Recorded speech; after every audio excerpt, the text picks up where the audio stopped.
Hi, this is Pat Moorhead with Moor Insights Strategy, and we are here for another incredible, action-packed, fun-filled 6-5 podcast. It's Friday. I'm with Daniel Newman. There's nobody else I'd rather be with. Just ask my family. Here we are. Hey, morning, Pat. I love it. You're feeling the spunk on a Friday morning. You know, this is my favorite time of the week. It is coming to the end of the year, and, you know, the pods may not be coming as fast and furious over the next couple of weeks as we take some downtime. But, God, what a year. Episode 149. Can you believe it? I can't believe it. And we should consider doing an end-of-year roundup. We should see if we can dig up some bloopers. Everybody loves bloopers. If this is your first time to the 6-5, we cover 6 topics, 5 minutes each, all the time more. We do a little bit of news just to get the context. We're all about the tech analysis, and we do talk some earnings, and don't take anything that we say about earnings as investment advice. Seek an expert. We have a great show for you today. I mean, it has been fast and furious. I think we had to cut out 4 or 5 topics that we wanted to. The 10-5 is not in our future plans, but, you know, every once in a while we do talk about that many. Hey, we're talking about Lattice Avant announcement, MongoDB Earnings, Marvell Industry Analyst event, FTC files suit to block Microsoft, ouch, Activision deal, Broadcom earnings, and another senior executive, Slack founder and CEO Stuart Butterfield is leaving Salesforce. What are the implications? What's going on over there? Hey, I'm going to dive in and call my own number on Lattice Avant. Dana, you and I were there. You and I were there live in our analyst capacity. And of course, we flew in early to do our 6-5 thing. Did multiple videos. We met with senior management. A little backstory. The company is on an absolute run. CEO Jim Anderson has 10x the stock since his arrival, and I think that's pretty awesome. They announced their 40th anniversary. Who would have thunk? Wow. The company is all about low power, all about performance, small form factor, and even 40 years later, they are sticking to their guns. But highlight of this was the announcement of Avant, and that is an FPGA that doubles the market size that the company can go back for. And maybe they're being a little bit conservative about that doubling, but that's what I love about Jim Anderson and his team. They're conservative and they hit their numbers. So Avant, 30x more performance. They did competitive dive bombs on AMD Xilinx, Intel Altera, 2.5x on power, 2x higher bandwidth, and 6x smaller. And you know what, Dan? When it comes to semiconductors, performance, power, and area is pretty much everything. But we are a little bit more mature as a semiconductor industry now, and it's about 50+% software. And that's where the company has done a fine job with its SDKs going across AI, going across vision, going against cyber resiliency. They have an automation stack, and they have an ORAN stack to make it easier for customers to go in and implement their technology, because bag of parts just doesn't work anymore. Fine job by the team. Great dinner afterwards. Pretty incredible. Yeah, Pat, absolutely. You know, Marvell. We'll talk about them later. But yeah, we came in for the big Lattice Avant launch. You know, you and I have been working closely as advisors to the company, you know, giving feedback along the way. You know, the company's kind of specialized itself at the low end of the market, but there is kind of this white space, you know, with Altera and Xilinx really focusing in the premium tier. There is this mid-market and this need for these agile, flexible FPGA offerings that can meet both power in terms of lower power and at the same time delivering performance. The company really focused on those three things. One, the power and being able to deliver lower power. And they showed some really wonderful demos. And Pat, we've got a great 6.5 video that everybody can check out that digs into this a little bit more. They also focused on the fact that while being lower power, it is delivering that higher performance. And then, of course, there's so many AI at the edge applications that are going to be usable. They showed some really interesting utilization potential in the automotive space and object detection.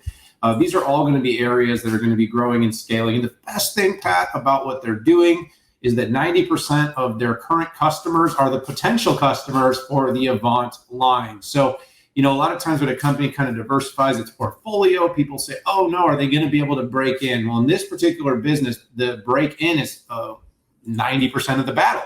So they're already in front of these customers. There's already an interest in working with Lattice. Lattice has been able to show resiliency, growth, and demand throughout this pandemic. And even kind of during this period where semis have been a little out of vogue, Lattice has been able to continue to show growth.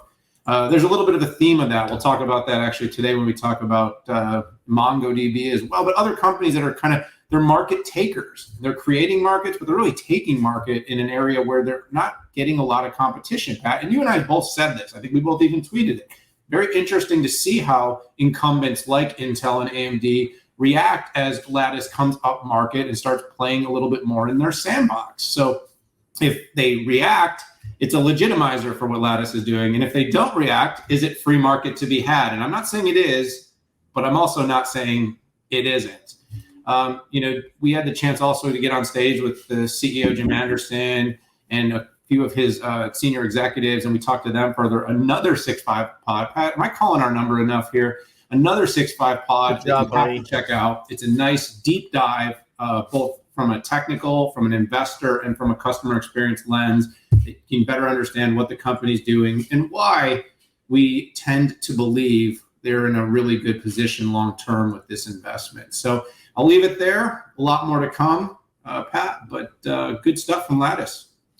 Yeah, let's move on to MongoDB and earnings. Absolutely an incredible run here. Dan, why don't you keep the love coming?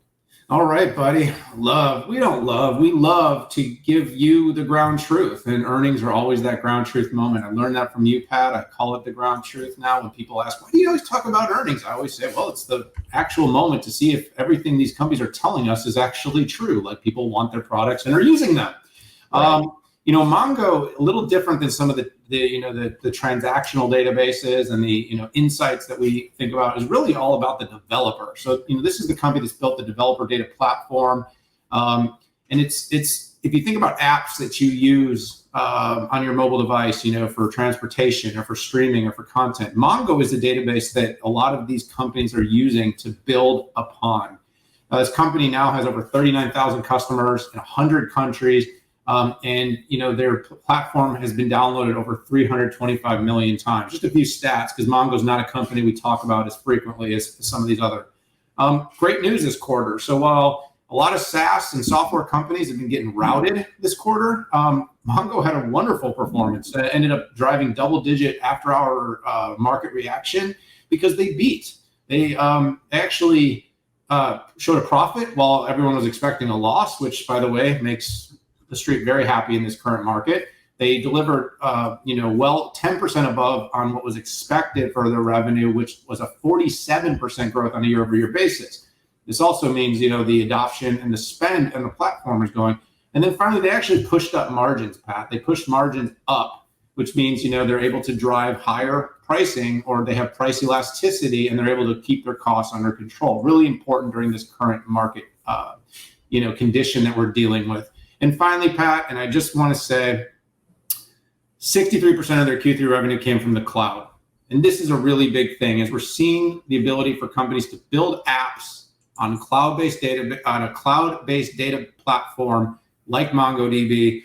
This is going to be a big driver of margin, big driver of recurring revenue, and it's a big driver of growth for the company long term because it's sticky. And as the apps grow, the use grows, the spend grows, and Mongo, it benefits from that consumption model. Atlas revenue, their cloud offering of the MongoDB platform, is 61% up year over year. So, the company's been very actively working with AWS so that companies that are building in AWS can burn credits through the AWS platform. They work with Azure, and they're seeing their customers that are spending money grow. Finally, Pat, they actually pushed up guidance, which again, a beat on all fronts and a raise is pretty much the exception, not the rule during this current market condition and that we're dealing with. You got to feel good about that. Good quarter for MongoDB. Yeah, and a beat and a raise when you beat by 236% on EPS and nearly a 10% beat on revenue. Truly outstanding. And I see this as an inflection point for the company in that it was one thing to do certain, I would say, non-strategic things in the public cloud. But I think what we're seeing with Atlas, and then you look at MongoDB's sweet spot, which is an operational database, as opposed to, let's say, a less strategic database. This means that companies are moving the most important things to the public cloud, and they're using MongoDB as a vehicle to do that.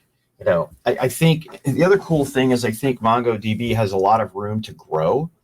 So first off, where's the Azure? Where's the Google Cloud? Where is the true hybrid capability?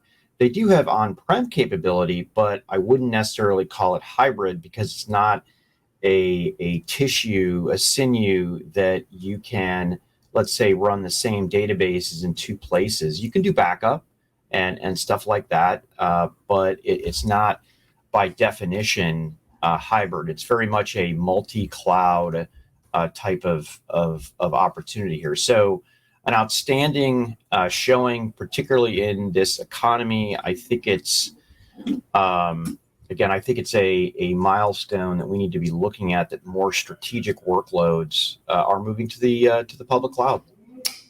Yeah, I'm optimistic about it, Pat, and I think that the pivot, these successful pivots, not to boomerang, we can keep moving, but the successful pivots you see with companies like this, with Splunk had a similar result this quarter where they turned the tide after kind of moving to these consumption and cloud models. These are good inflection points. We always like to point out the bad ones, so it's also worthwhile to note when something good like this is happening. Yeah, so let's move to the next topic here, the Marvell Industry Analyst event. Boop. Oh, all good. I got it. I got us, buddy. Gosh, I'm so bad at that. Yeah. So this was, let me just say it, the best industry analyst only event that I've been to this year, and it's kind of like the Academy Awards for the 12 people who still watch that, where they get some of the best movies at the very end. And I mean, it's what makes a good industry analyst event? Well, it's one day. You get access to the most senior executives, including the CEO and the COO, and maybe they sit at your table at dinner. Incredible food. And it's not just about the CEO and the COO or the presidents. All the GMs show up. It's educational, summaries at the end that are consistent across all of the slides, getting customers up there that you can ask uncomfortable questions to if you want. So first of all, hats off on a great event. This was not about news, right? This wasn't about the big news. And Dan, you and I follow the company so closely, we understand where they've come from. I think this was more getting all the analysts up to speed, but also putting out some, hey, here's kind of what we're looking at. So I see strength in the custom ASIC market in a lot of areas like SmartNICs, cloud partnerships on AI accelerators. And they said it without saying. In fact, they put up some slides that clearly indicated they have design wins, but they also have designs in manufacturing. And that was a huge deal. We saw also, we had their CTO got up on stage and talked about the future of AI and high performance computing and the value add that Marvell Technologies could bring to the table, particularly related to CXL and moving data across accelerators, but also the required memory footprint that it takes to pull off these applications in the most successful way possible. I was very impressed with the way that they showed just how far they are ahead in working with TSMC on 3 and 5 nanometer. They literally are the vehicle for big semis, and that's not including Apple or Qualcomm on this. And you know, what do you get when you're first to market with a new node? Well, you get typically lower cost per transistor, even though it does cost a boatload to get out there first. And also by having a smaller wafer, or a wafer you can pack, 30% more transistors in the same size, you get higher capability. So higher capability and lower cost and lower power are not bad things in semiconductors the last time that I checked. Oh, no, they're not a bad thing at all. And Pat, you called out a lot of things that I think are really great. Over the last year, we've both been on the record. We're not Marvell fanboys, but you can't argue with some of the data. First of all, I just want to give a shout. You kind of talked about the food, and I think it's worth pointing out, when you're going to lock us in a room for 12 hours and pound data across the screen, make it good. And I think Marvell did a really nice job of that.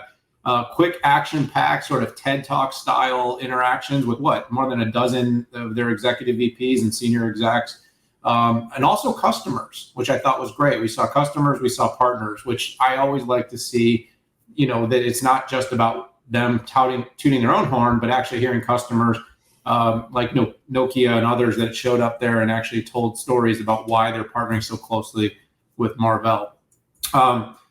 The second thing, the dinner was great. I mean, the CEO, Matt Murphy, did come home from, being with Joe Biden earlier that morning to hang out with us. And so we really did appreciate that. And Matt's been really gracious, and he's always been gracious with his time. And, he's one of our keynotes here on the 6.5 Summit last year. Hopefully he'll be back next year. Chris Koopmans came on stage, and I just want to do a little macro dive real quickly. I've been thematically and almost obsessively talking publicly on the record and on TV about how important it is for companies to be at lower exposure to consumer if they want to be able to wade through this next couple of years of market volatility. Well, he came up with a slide that basically showed their 2017 versus their 2022 performance, and then how their revenue is transformed from what it was to what it is. In 17, Pat, 62% of Marvell's revenue was consumer. You remember what it is today? Yeah, like 12. God, you're good. It's actually 12%. This is why Pat's number one, everybody.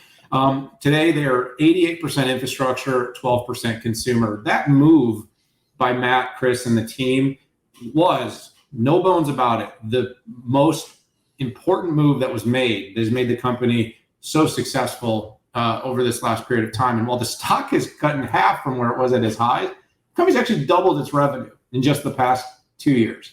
It was $3 billion in revenue in FY21, and its annualized revenue for its fiscal year 2023, they expect $6 billion.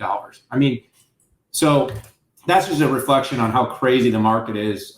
Double your revenue, make your company more resilient, and then get your stock price halved. So thanks, Jerome Powell, and terrible policy made by our Congress over the last few years. Joke, kind of. No, you have to interpret. You listen to my history. You'll see where I stand on all this stuff. And Pat, the other thing is just really strong performance across all the categories. The company is really categorized and been very transparent. I remember the first time I was reviewing its earnings, it kind of had like these two categories, and it was very kind of hard to read through. And now they've broken it into 4 very clear categories, and they're reporting the revenue on it, which I love that kind of transparency. Data center, carrier, automotive, enterprise networking. All of them, Pat, in 2 years period of time are close to or more than doubling. Data center up 2.4 times, automotive 2.9 times, enterprise networking 2.1. Carrier is the only one that hasn't doubled at 1.8. But performance across the portfolio, hard to be upset about that. There's a reason that Matt and Chris were smiling at dinner, and there was a reason we were smiling. They were smiling because of this. We were smiling because dinner was delicious. Good day at Marvell. Wow, man. You just crushed that. You Thanks, really buddy. did. Thanks. But let's move to the next one. Let's see if Dan can crush FTC filing suit against Microsoft about its Activision deal. All right, Pat. Well, let's do a little bit more of a story and a little bit less news here. We do say that we're less news, right? And we're more analysis. So over the last few years, there's been a bit of a market narrative that Microsoft is somehow able to always escape scrutiny when it comes to antitrust. Well, never more. The company has, made this deal, and I want to be transparent about my position. I came out early when this deal was announced, and I said I think it will go through. I was about 95% positive on it. After the FTC block, I'm now sitting at more like 70% positive. Now, to some extent, I think the FTC is responding to this sort of broad criticism that it has received for not actually challenging Microsoft. And part of the reason it hasn't challenged Microsoft has had to do with the fact that a lot of Microsoft's deals are enterprise focused. And enterprise just doesn't get above the radar nearly as much as consumer stuff does. So if it's impacting consumers directly, the FTC tends to take a bigger stance than when things are more of a business to business solution, which is still the largest part of the Microsoft portfolio. But why does there's a lot of gaming companies, and by the way, there's a lot of options for how people game. And so why would the FTC really take note of this? On the console side, you've got Microsoft, you've got Sony, you've got Nintendo. But of course, console gaming is only a part of the business. You got console gaming, you got PC and desktop gaming, and then of course you have mobile gaming. So people have a lot of choice. It's not like one of these situations where you have two choices. However, Microsoft, is in a situation where if they start to control a lot of the content, that can become a problem beyond the console. It starts to become a problem on the desktop. It starts to become a problem on the mobile devices. And I think a lot of the worry here is with Activision being, one of the big game slayers, that has some of the biggest titles, is that Microsoft could use this to sort of control some of the pricing of or availability that they do. So games like Call of Duty, which are now available on any console, and there's different versions of the gaming available on mobile and on PC, they could suddenly say, well, it's only available on this, or they give pricing advantages or feature advantages that might go to certain users that are using Microsoft hardware or Microsoft gaming services, and they wouldn't pass those on to the rest of their community. There's already been some concern, I believe, due to past acquisitions. And Pat, I don't remember which game it was, but there was a game where they basically told Europe that this wouldn't be an issue, and now they're starting to have some exclusive titles. So there was a little bit of this, did they go back on their word? And I'm going to try to find which one that was. I was reading about it yesterday. Overall, though, Pat, here's what my kind of takeaway on it is. Of all the things that our FTC needs to be focused on, this to me does not. You remember when Chamath said on the All In Pod, this is below my line, and he was talking about something actually really important? This is not that important. Of all the things, you look at the App Store on Apple and you say, we're not regulating that, but we're worried about how a gaming company might use competitive content that they own to create monopolies. And I just say, is this a wag the dog moment? Is this really the most important thing that our FTC could be using to litigate, is whether or not Activision and Call of Duty is unfairly being distributed to Microsoft gamers versus people who use Sony? I don't know, Pat. Long story short, the gaming industry is huge. People have tons of choices. There's tons of titles. If you don't want to play Call of Duty, there's other shooter games that you can play on other consoles. It seems to me like this is a little bit of a, hey, let's do something to Microsoft to make everyone happy. And meanwhile, Tim Apple is going to just continue to charge 30% and make everybody's life miserable that doesn't want to use the Apple Store. So sorry, I know I'm diatribe, but off I go. So everybody knew it was going to be trouble when Lena Khan came in to head up the FTC. She's pretty active on Twitter, and she's been pretty active in her beliefs. So we knew what would happen when we came in. Now, when she first came in, there was some instant scrutiny on even past deals. For instance, between Instagram and Facebook, right? And then that went to scrutiny of now Meta trying to buy an MR or an XR company. And so that people kind of knew, okay, it was kind of a bigger company buying a smaller company. Make no mistake, Activision and Microsoft are very much large companies out there. Activision is not a startup.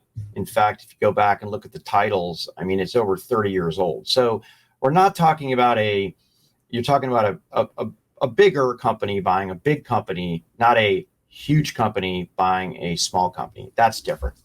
And what also continued across the Obama administration was also this view of not what the numbers are today, but what could happen in the future. And that's a big challenge. I mean, heck, we saw that in the Qualcomm lawsuits, which it's not about consumer harm. It's not about what they did, right? Because the lawsuit was about 4G, right? And but somehow it was, here's what Qualcomm could do on 5G. Thankfully, cooler heads prevailed, and IP protection was in the end decided upon. So, Microsoft already has come out and said, for Sony, hey, I'm going to make certain titles available for a decade, right? I think it was Call of Duty that they said. And I don't think this is an indication that the deal gets killed. I think this is an indication that there will be some official ring fencing on how the company operates and goes forward. Microsoft is digging in on this one, and they're not just going to go away. I do think it's ironic that Microsoft and its employees actively help the administration that is about to block this. But hey, that's more of an editorial than anything else. There are implications, folks, on the people that you give money to as employees and companies to get into office, and you are looking at one of these right now. Dan, let's get into, did you want to do a follow-up on that one? No, I actually just thought that was great analysis. They're going to dig in. And to your point, though, I think everybody out there, this isn't over. This is not over. I still weigh at 70-30 it gets done. What's your weight? Give me a guess. I'm probably at 75-25. All right. So we're both kind of in the camp, though, that they're going to fight through this, and it's still going to happen, which means there's a lot of arbitrage out there for people that have some gall, although it's not advice. Just want to make that clear. Exactly. Speaking of not advice, let's dive into Broadcom earnings.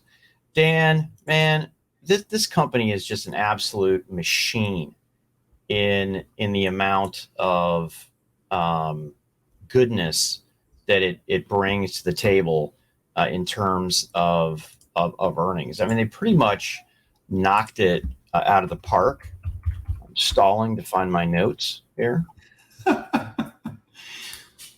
Yeah, no, it's why, Pat. No, listen, they met on top line, and I don't know why some publications said that they beat it. I mean, it was 8.93 on an 8.9 expectation, but they beat on profits, 10.45 versus 10.29. Dan, they paid a $4.60 dividend. Okay, think about that. And then they did a much like 800 a share. They did a better than expected Q1. I am unaware of anybody, but I think maybe Lattice that did a heavy duty guide into the future. Now, The company is 79% semiconductors and 21% in software across CA, Brocade, and their security offerings. Semiconductors, grew an astonishing 26%. And, we've seen Intel, we've seen AMD, we've seen just a multitude of companies come out there. That's astonishing growth. And why is that? Well, first of all, they are a supplier to Apple in terms of RF and Wi-Fi and Bluetooth. And they, even though that might be a little bit at risk given the chaos in Apple's factories in North China, but it's because they're heavy duty into hyperscalers and data centers. And it appears, and we saw this with HPE, we saw this with Dell, and we're seeing this with IBM, the enterprise continues to load up.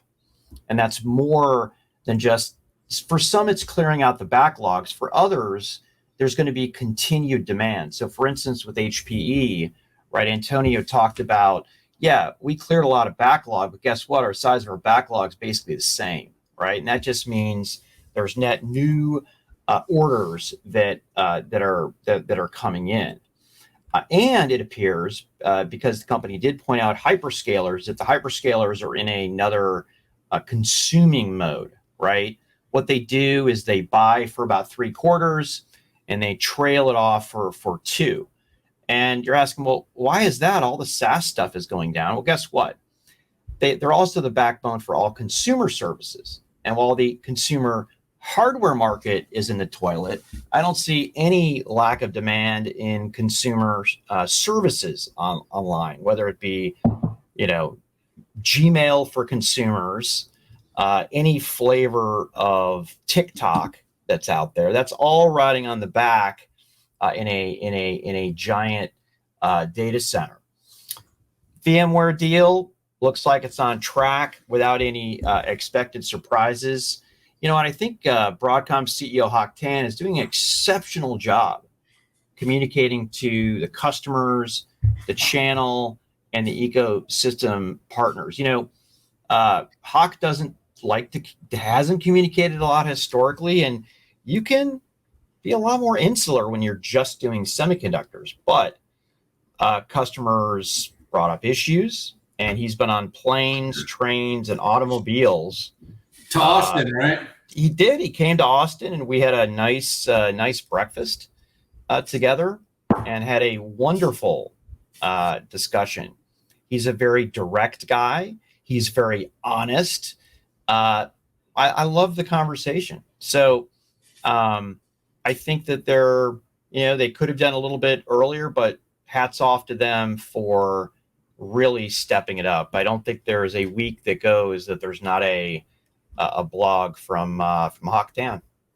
Or you about Hock Tan.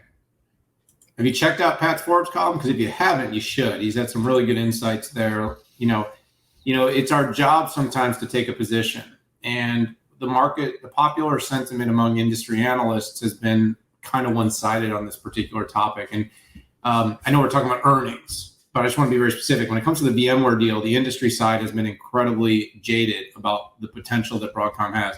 I think you and I are outsiders a little bit, but we see it differently.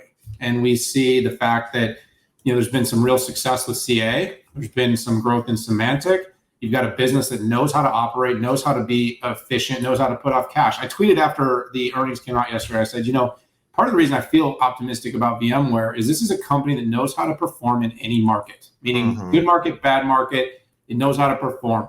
Is he shrewd in his business decisions? Yes. Are most great companies run by people that are pretty shrewd in their business decisions? Yes. Is a business's purpose to be profitable? Yes. If your business isn't designed to make a profit, then you're doing something wrong. And if your business doesn't figure out how to run better during different economic cycles, then you're not leading the company the way you should. These are things that Hock is very good at. And this, by the way, is why the investor community love Hock Tan and love Broadcom. On the industry side, though, we tend to be a little more ephemeral about things. It's a little more about the touchy-feely. Well, to his credit, the touchy-feely here has been the most touchy-feely I've ever seen from Hawk in terms of, let me tell you what I'm thinking about. Let me tell you about what we're doing about pricing. Let me tell you what we're going to do about innovation. So I guess while you're certainly entitled out there to your opinion that the company is going to run VMware into the ground or is going to screw up the market for it, I would actually argue VMware was already kind of in a bit of a stagnant path, and it actually has a chance right now to use this moment as an opportunity to reverse course, regain momentum, and really take advantage of this multi-cloud era. Now, again, is it different than the company's current DNA? Sure. Does it mean a company can't change? No. And I think that's what you and I are both really saying, is that it seems to us, based upon what we're hearing from CEO Hock Tan, what we're hearing from the leaders of their software groups that we work with, like Greg Lotko and Mainframe, who have been there, who's been other places, who love the company, by the way, that this is moving in the right direction. So I say, keep your eyes on this company. But while that deal is being closed, clearly the growth in infrastructure, the demand for enterprise is very robust. The only thing that maybe left a question mark was they didn't give full year guidance due to some lacking visibility, something they typically do. Going forward, I think they will. All right, onward, Patrick. Broadcom, good quarter. Wow, that was a lot, buddy. I didn't think I had anything to add there. Well, you certainly did, buddy. You made up for it. Thanks. Thanks. Should we boomerang? You want to boomerang? I don't. I thought that was a good thing. Listen, I wasn't positive on the deal. I mean, Hock Tan literally said publicly and wrote he's not going to raise prices. So we can all stop whining about that. And I was a chief whiner on that. So, by the way, I just want to say this to everybody out there. Hello, beautiful. All right. So nice. Hey, let's move to the final topic. Slack founder Stuart Butterfield leaving Salesforce on the heels of Brett Taylor leaving. What's going on, Dan? What is going on at Salesforce? Just a week ago, I went on CNBC, talked a little bit about that earnings and the big Brett Taylor news, and you go, wow, what an inflection for the company. This is a company in transition. Guess what? I really do have the feeling that what is happening is, with the stock down second most out of any Dow component this year besides Intel, I think Mark Benioff is back. I think he's back. He's showing us face. He's not happy with the product, the innovation, the development. He's basically handed the keys to a few people. He made a $27 billion investment in Slack. And I'm on the record by saying for a long time, I think the Slack Salesforce portfolio has some massive potential. But Pat, do you think its potential has been reached just yet? Oh my gosh, absolutely not. No. I mean, no. And I'm going to let you fill in your gaff, but no, right? I mean, it is just not even close. And Microsoft Teams is literally in Salesforce's cafeteria on the daily having lunch on that potential. Now, what could Slack and Salesforce be together? It could absolutely be the most legitimate competitor in the market to that full suite of productivity, of collaboration, of automation and platform for low code and no code. And of course, developing, future of work, what Mark Benioff coined as the digital headquarters. Well, it hasn't happened yet. So you have Brett, who's been really focused on the Twitter deal. And, it's hard to be the chairman of the board of a deal that's going on with Elon Musk that's taken up every headline. But unfortunately, when you are the CEO of the world's largest and one of the most exciting SaaS companies on the planet, you got to do that job before you can be a board member. Now, again, I know Mark Benioff went on air. He was very emotional, and I think those were real emotions. I think he really did want to see Brett succeed. I think he really wanted to see Keith Block succeed. I think he also really wanted to see Stuart Butterfield with Slack really help bring it forward. But for whatever reason, the parts and pieces that have been put into that organization just have not quite created this ripe environment for innovation across all these acquisitions. Now, we were critical early on about the inorganic spend. Look, I like inorganic acquisitions and growth. I think inorganic is critical once you hit a certain point in a company, but it doesn't work if you don't integrate these inorganic things in a situation where integration is the whole purpose. This isn't a roll-up. This isn't a house of brands. This is a platform. This is an ecosystem where Salesforce needs all of its tools and technologies to be unified. And by the way, not everything in Microsoft works together, but the story does.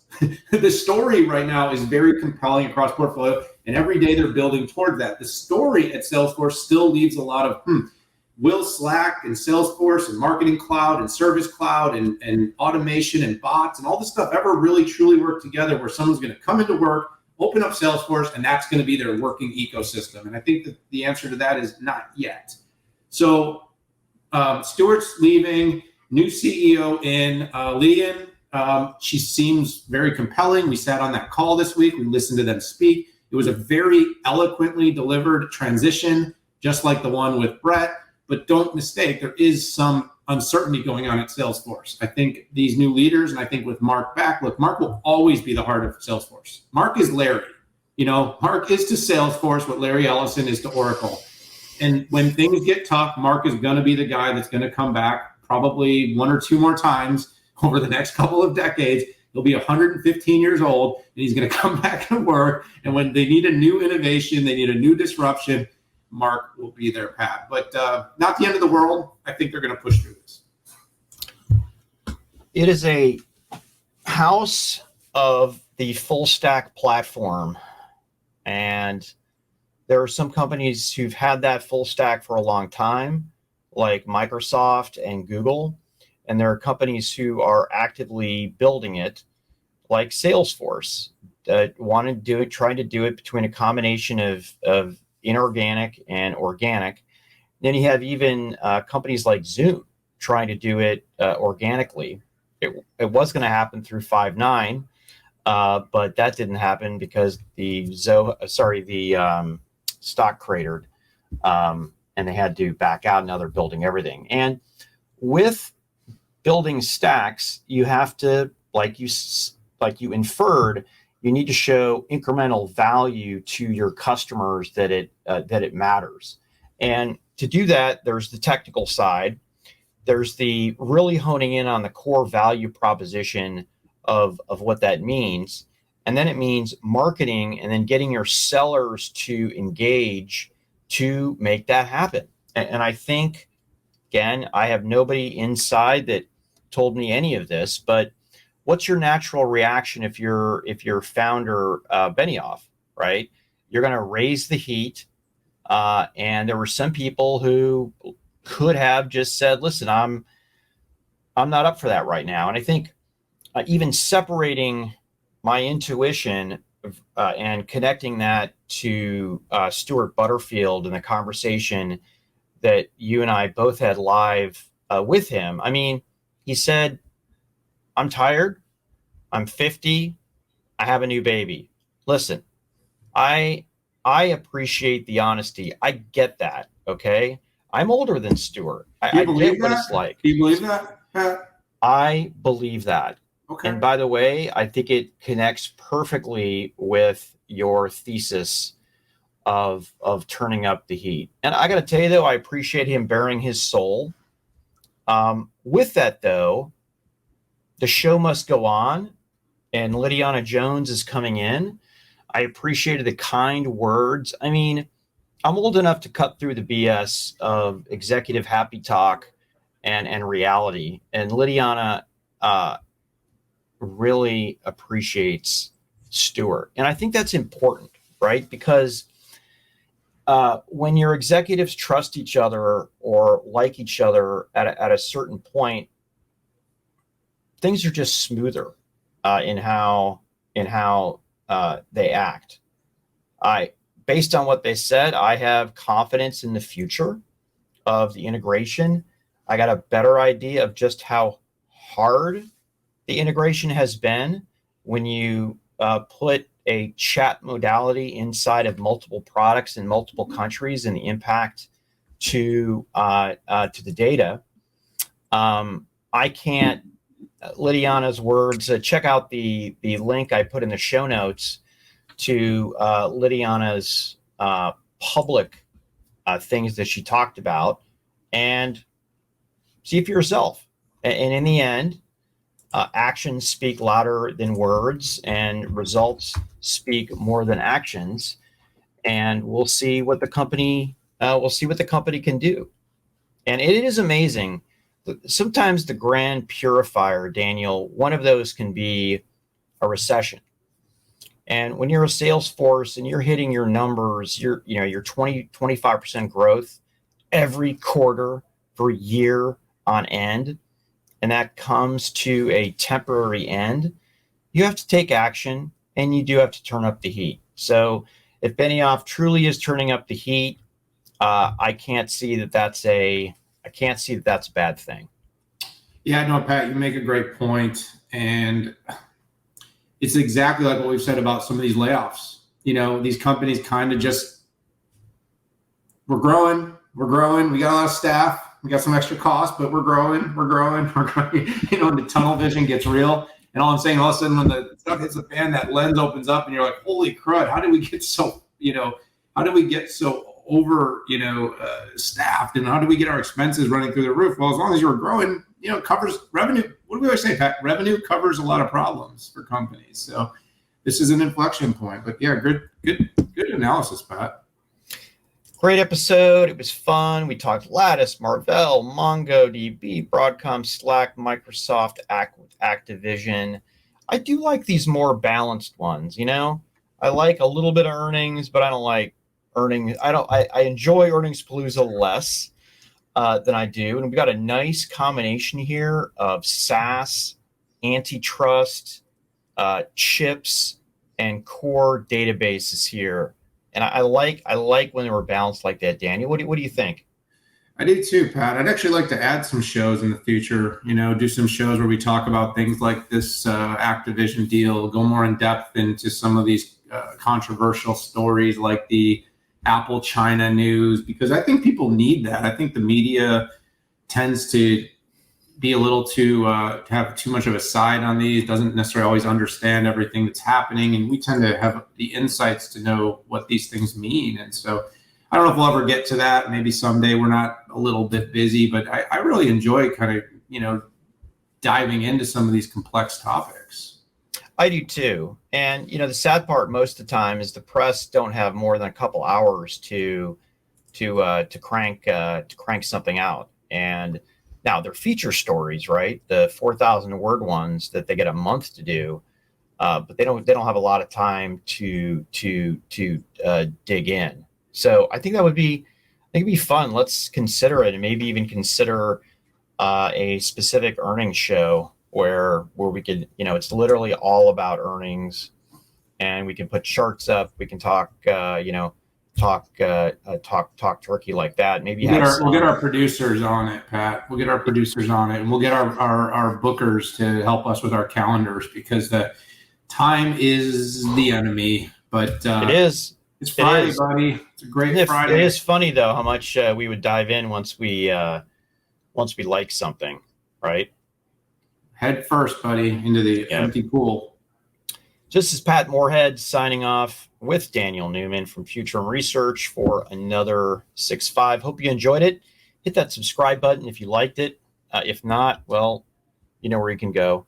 No, seriously, if you have any input, Daniel and I, you know where to find us on Twitter and LinkedIn. We spend way too much time out there. Have a good morning, afternoon, night, wherever you are on the planet. Take care. We appreciate you, and we will see you next week.